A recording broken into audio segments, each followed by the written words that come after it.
Someone once said you need 3 things to live a good life: a wishbone, a backbone, and a funny bone. I love that.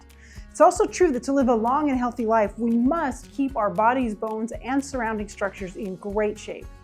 So let's check in with 2 of our local body engineering experts today on Hometown.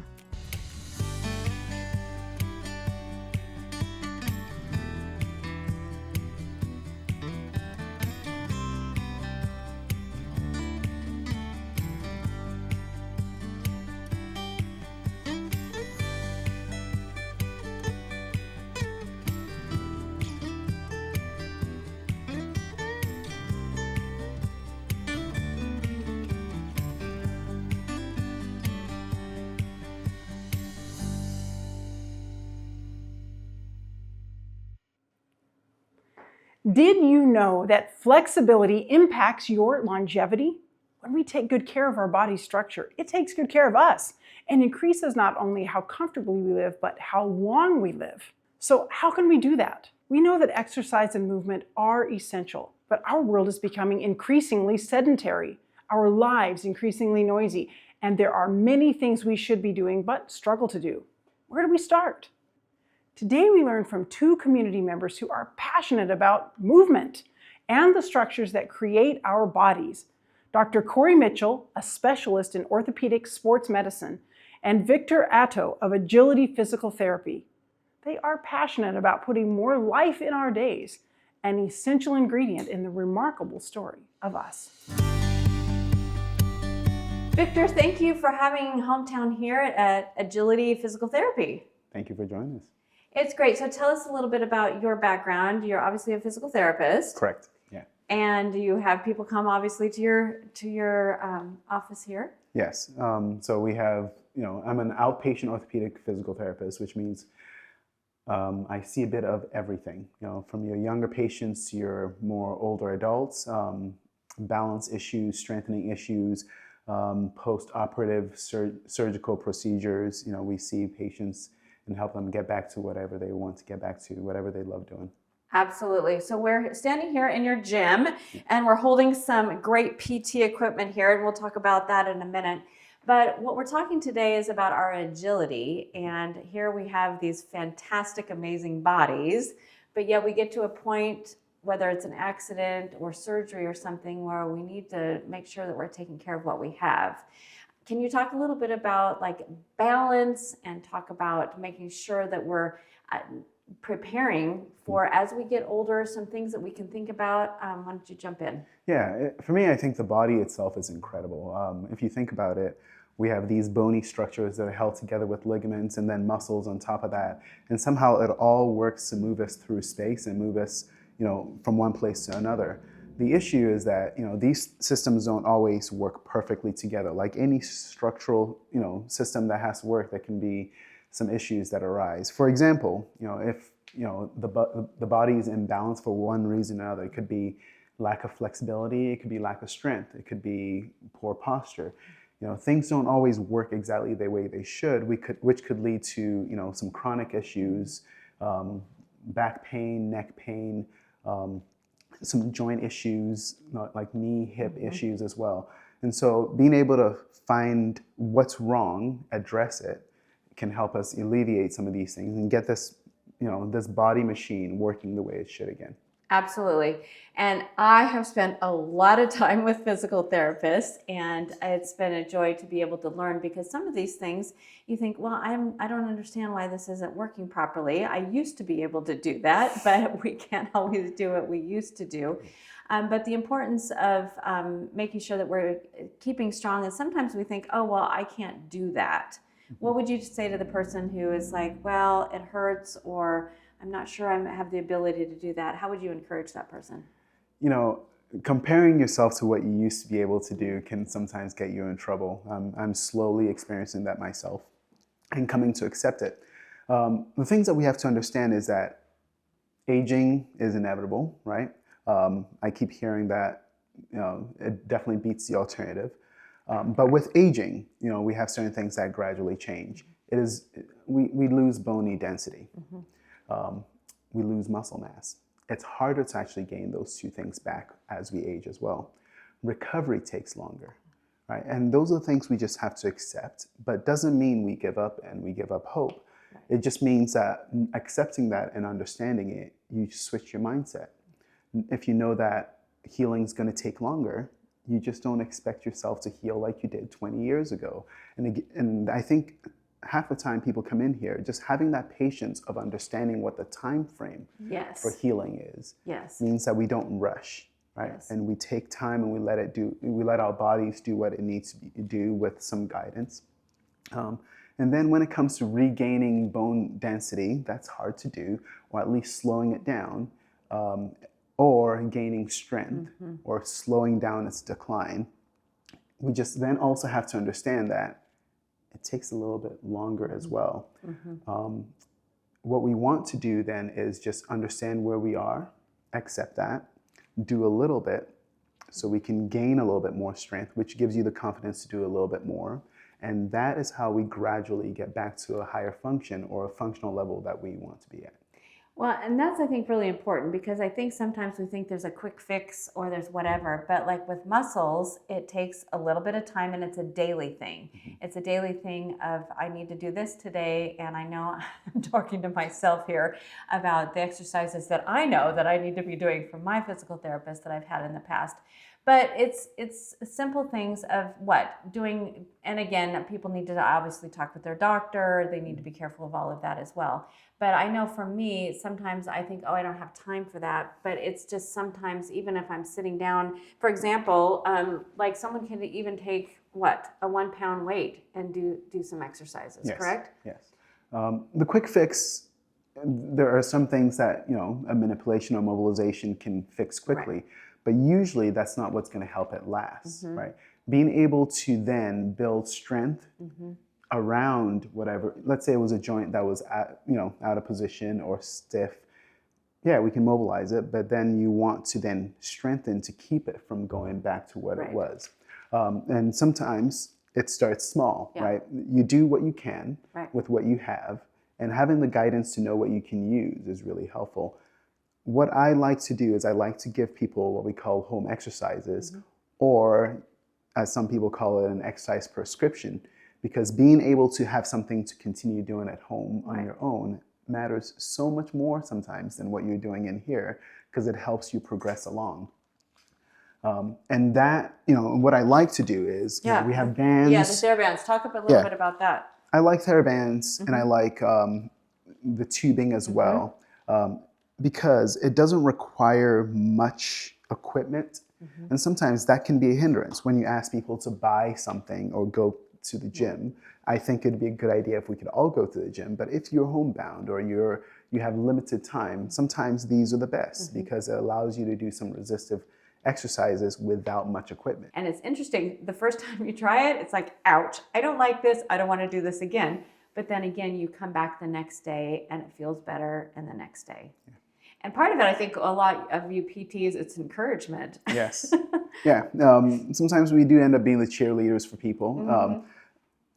Having seen so many postoperative procedures and patients come in, you know how it's going to go, but they don't. Right. And so they can't see how they're going to be moving in 2 weeks, in 3 weeks, in 4 weeks. But you know that. And so sometimes that's the job. In addition to what we do as well is just helping them stay upbeat. When you talk about your stretching and how sometimes you can feel a little bit, that's actually sometimes where people get themselves in a bit of trouble. Talk about that. Overuse or overdoing certain things. A stretch, for example, like you just talked about, a mild stretch is good, but people think if a mild one is good, then when I crank on it and it hurts like crazy, it's going to help. And usually we find ourselves in trouble. And so that's another reason why having a physical therapist or a medical professional guide you is helpful, because we can help people find just that sweet spot, because not doing anything is not good, and overdoing it can just prolong your injury. And so we just have to find that middle ground where the recovery happens. What about the person who is saying, wow, I'm really having a hard time with my balance? And what would your suggestion be to them? Same as the other things. There's a few things that when people hear, when I hear people say they're not very good at,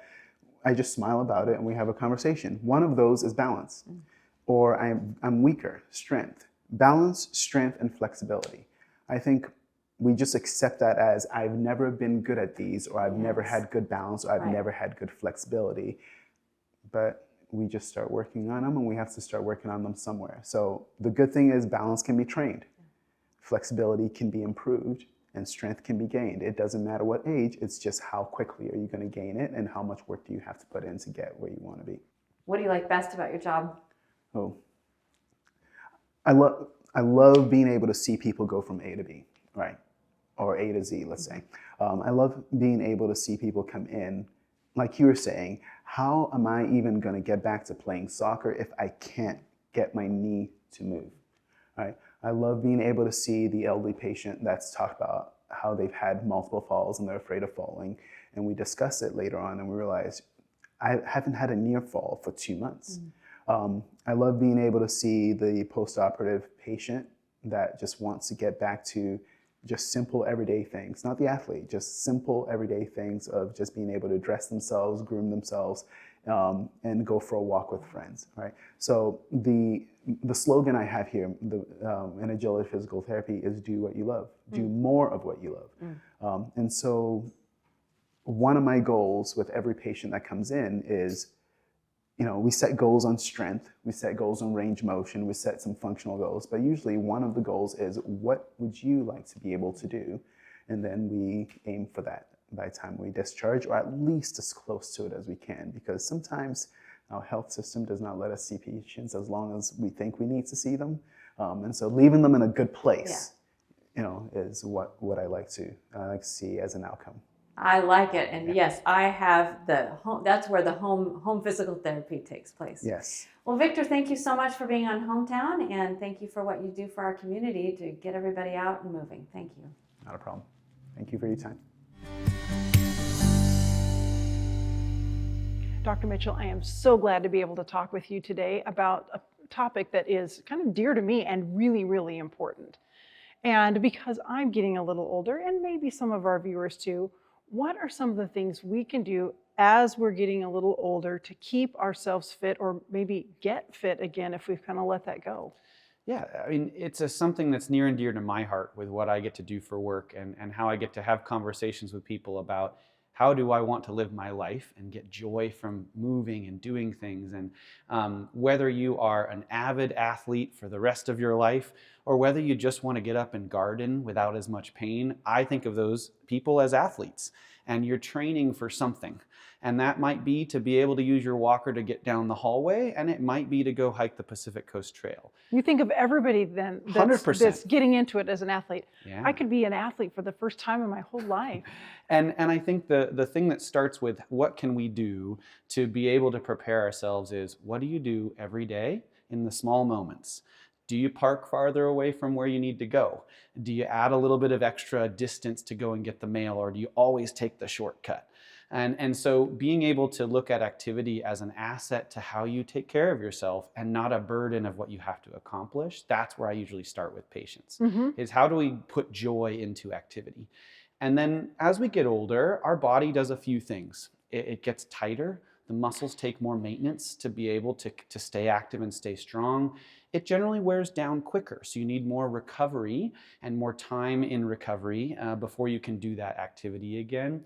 And it takes some intentionality. And so when you're going to do a task that you are 21 years old, you can just turn your brain off and go do it. Yes. And then you don't pay for it. When you're 40 and you have children and you've gained a few pounds, then the recovery takes longer. And as we add more decades to that, the more you invested in being active through your life, the easier it is to maintain it. But the good news is the Lord made us pretty amazing. Yes. And so all it takes is just to get started. That is so great. I was thinking about an activity that seems really simple, but it's like getting down on the floor. Like occasionally my barely teenage still son will like to play board games, and we'll often just spread them out on the floor. And when I was younger, it was so easy to just be down on the floor and do whatever and then get right back up.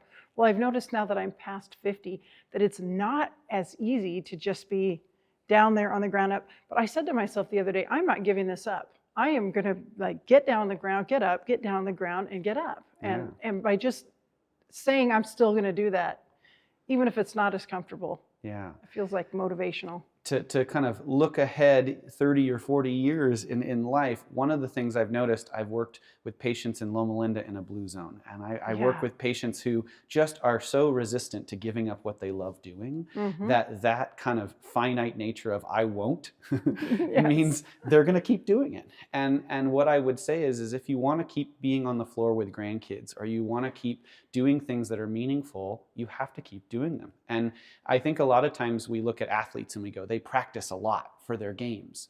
Well, that's where we really maintain the ability to do things. And so if we want to, twice a year at holidays, get on the ground with our grandkids, how much have you practiced getting on the ground?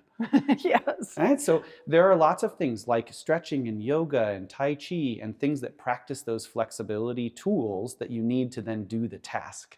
And so for people where exercise or going to a gym feels foreign, what I encourage you to do is break down the stuff you want to do into the simplest way that it breaks down and practice those specific tools so that when you need them to get down and play board games, it's a little bit easier than it would have been.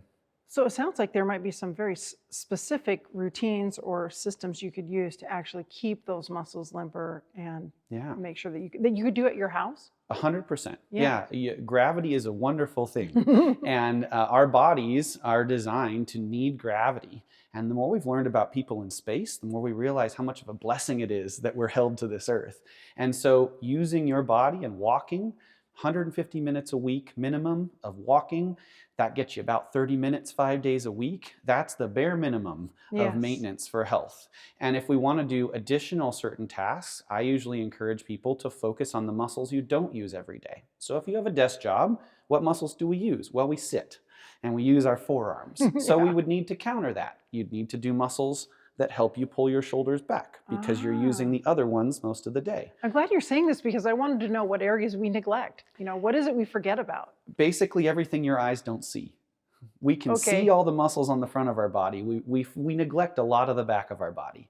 Our hamstrings, our glutes, the muscles in your calves, the muscles around your shoulder blades, all of those muscles are meant to keep you upright and to be able to help you carry yourself. And if we look at how people age visually when they walk, what happens is we get kind of here. And unfortunately, technology has kind of gotten us younger and younger into that position. So the muscles that are neglected are far and away the muscles we don't see with our eyes. And so the pulls, the extensions of your hips, the things that use the back muscles to be able to push against all those strong muscles on the front of your body. Oh, that is really great. I'm going to work on that. For sure. So what are some things that we can do then to really keep, you've touched on some already, but keep ourselves motivated? And that probably is different for different people, but. Yeah, I think a couple kind of talking points I always give patients is that we have to find what gives you joy. And if we can tie the thing that you're dreading doing to something you get joy with, then it's not really a task that you have to do. It's something you want to do. So I encourage people to play around with all the different types of aerobic fitness that we can do. Rowing, kayaking, cycling, walking, running, hiking. Find one that resonates with what you like to do and stick with it and do it regularly. And it doesn't have to be intense and it doesn't have to be a long period of time, but do it often. And then I think the second thing is really do it in moderation. Most of us are motivated and we know, okay, I need to take care of myself. And so that first 3 or 4 days out, we overdo it. And I think one of the things we know from what the Lord teaches us is that, you know, we were designed to kind of live in the middle of moderation. Our bodies do great at adapting, but if we keep it within that middle ground, we recover better and you're not in pain because of the activity you do.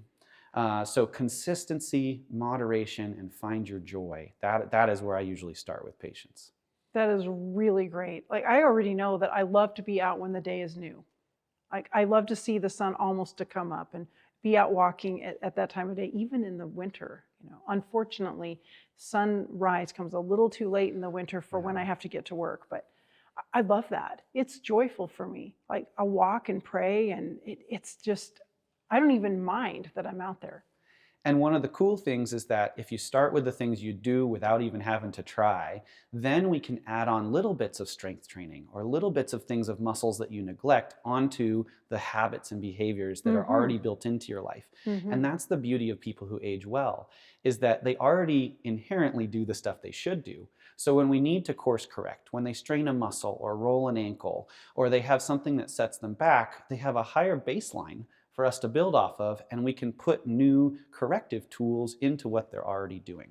And it allows us so much freedom to be able to be creative with that, as opposed to the things you really don't want to do to get better. So right now, I'm going to surprise you with this question, but people are watching probably and going, "That I've got to do something more, and this is so inspiring." Where do they go next? What do they do? Who can they turn to? It's a great question. And we, in a small valley like we have a ton of people who genuinely care about getting people active. And that could be something as simple as a walking group in your local church. That could be something where you find other people who are active by just going to parks or going to different events in town and just introduce yourself and say, "Hey, I need to be more active. Can you be accountability for me?"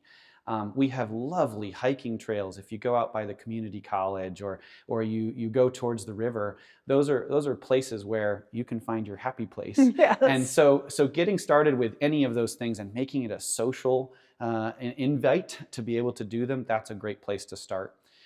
For professionals, there are personal trainers and physical therapists and sports medicine physicians like myself, where going and talking to them for some guidance to make it a little bit more structured for our type A firstborn patients. Yes. Versus somebody who just needs to have the freedom of movement. There are different people who can guide you through all of those things. And really, the joy of my practice is taking what people are already motivated to do and give them that next step. And have them help train for a goal that they have in mind. Very good. This has been so fascinating, really interesting, and motivational. Just want to thank you for your time. It's my pleasure. My pleasure. Thank you.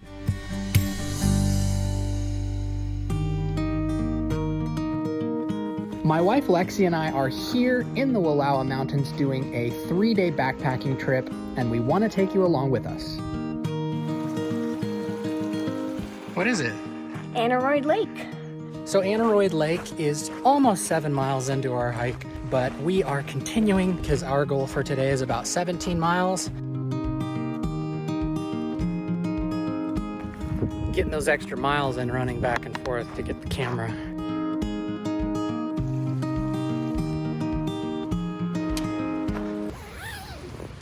Hello, future Aaron coming to you from the future to tell you that we had a great evening. We ate food, we got our tent up. Just wanted to say hello, say good night.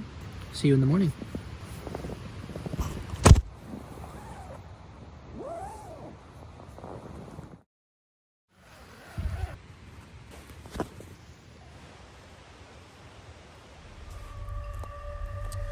Well, hello. The sun is coming up. We're not in a huge rush today. We don't have as many miles today as we did yesterday.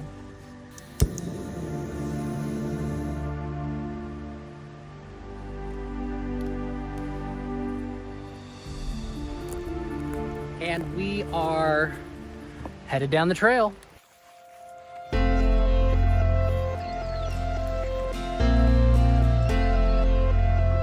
It's so nice to be out here. These mountains are so majestic. It takes a bit of work getting out here, but it is worth every bit of time. And the satisfaction is guaranteed.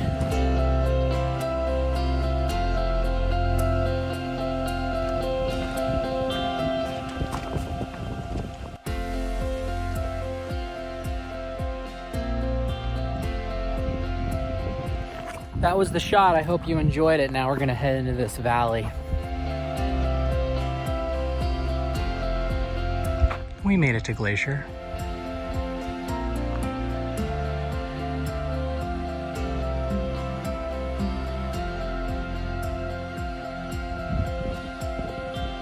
Hello there. We decided to spend the evening in the tent. Set up our tent, ate our food, checked out those views. took a walk, and now we're here. So we'll see you in the morning.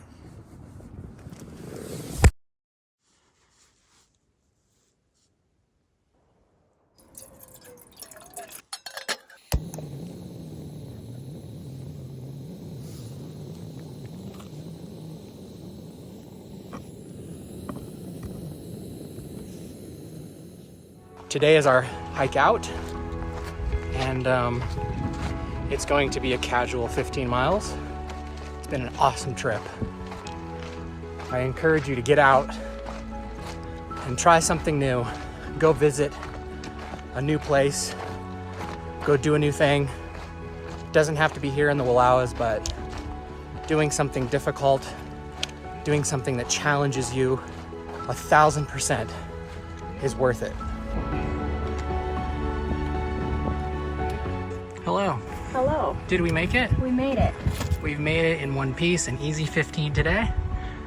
Made it back to the car. Thanks for following us on this journey. We'll see you next time on Hometown. We're gonna go get some food.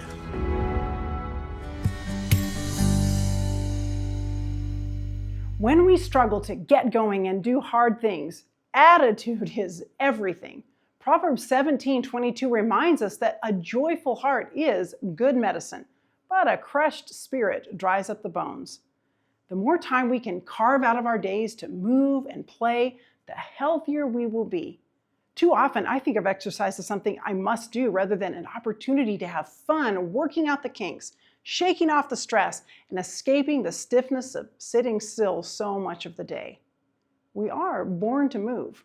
Our bodies are designed to move so we can experience the world no matter how fast or slow we move.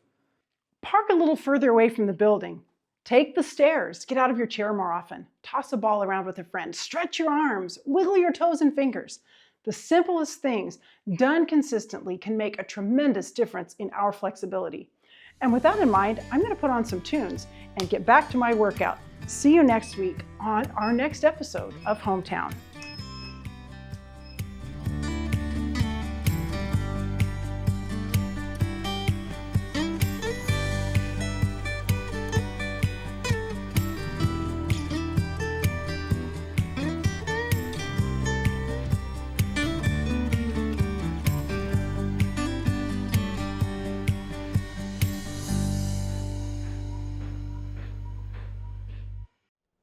Do you love uplifting stories of people in our community as much as we do? When you give a gift, you make local, uplifting, community-focused programming like Hometown possible. To find out how, just use the QR code or visit our website at the link in our bio. And don't forget to like and subscribe to hear more great stories about our valley.